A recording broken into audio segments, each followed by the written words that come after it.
1.0就是指从18年开始做。对，那个就是所谓的鉴别式，就这种。那就我刚刚讲的，就瑕疵检测，比如说以制造业来讲，一个电路板或是一个组装一个物体上面有没有瑕疵，你有漏阻或是有一些其他的一些东西的时候，它是判断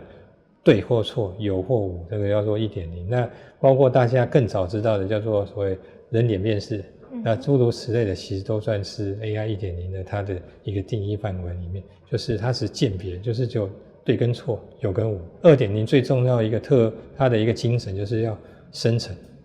就是它所谓的，它会根据你提供的素材，它去产生出你想要的东西。所以重点是它的 generate 的这个东西，在 2.0 里面最重要的精神是这样。当然 2.0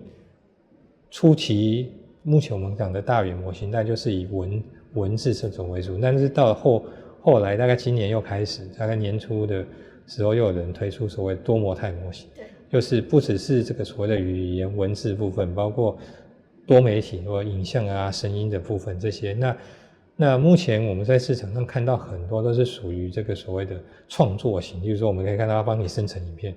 或者是说你讲一句话帮你根据你的语义去给你画一张图给你，或是做一首曲子给你，这个都是属于生成，因为是从无到有的生成。那其实很多人在问啊，那这个多模态这个东西到底是要怎么用在这个所谓的制造业上面啊？那其实这个也是我们大概今年度会去想要做的。